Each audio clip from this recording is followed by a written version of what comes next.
Have you ever wondered how Germany, devastated by World War II, managed to recover so quickly?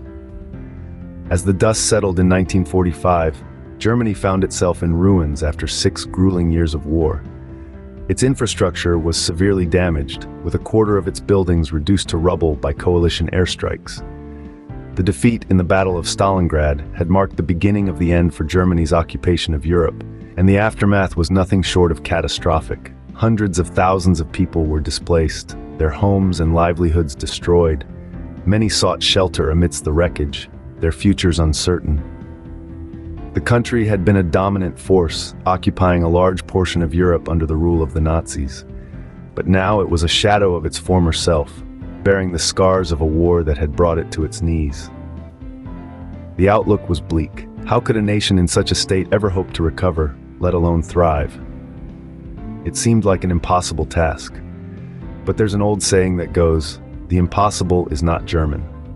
And as we'll see, Germany was about to embark on an extraordinary journey of recovery and resurgence. So let's delve into how Germany began its journey to recovery. A significant part of Germany's recovery can be attributed to the Marshall Plan. This plan, announced in 1947 by U.S. Secretary of State George Marshall during a speech at Harvard University, was primarily an aid initiative for European countries ravaged, including Germany. Marshall's warning was clear. Without aid, Germany and the rest of Europe would face severe economic, political, and social risks.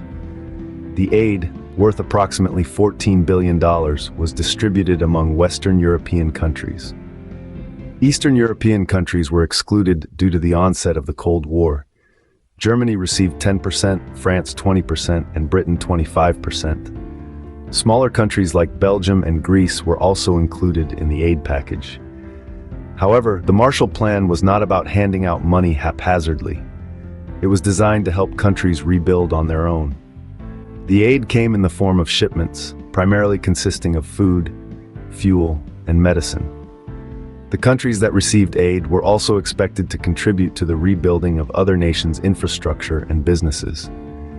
The worth of the shipments to Germany was approximately $1.4 billion, which would equate to about $9 billion today. Germany stood out as the only country required to pay back a portion of the aid, which was approximately $1 billion.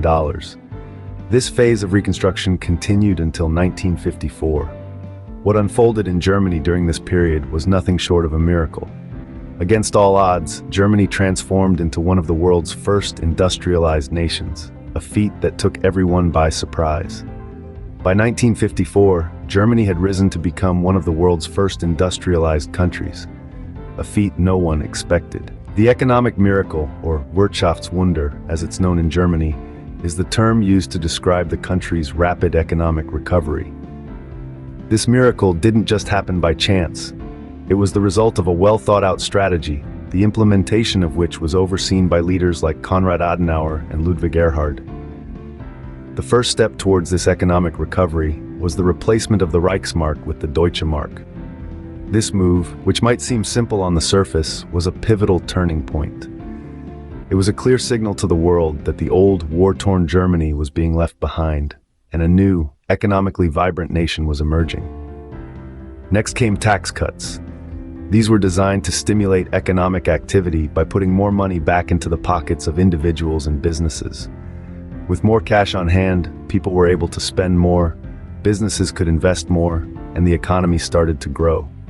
The abolition of price controls was another critical step. This led to increased production and economic efficiency. With businesses free to set their own prices based on supply and demand, the market became more competitive. This competition drove innovation, leading to a more robust and diverse economy. However, the economic miracle wouldn't have been possible without high capital investment rates.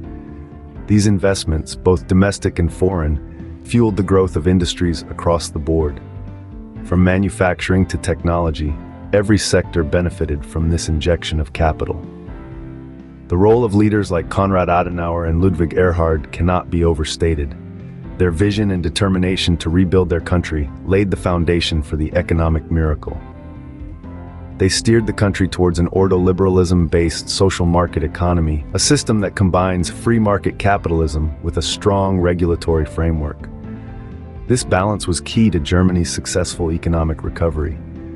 Germany's economic miracle is an example of how a nation can rise from the ashes, demonstrating resilience and the power of effective economic policies.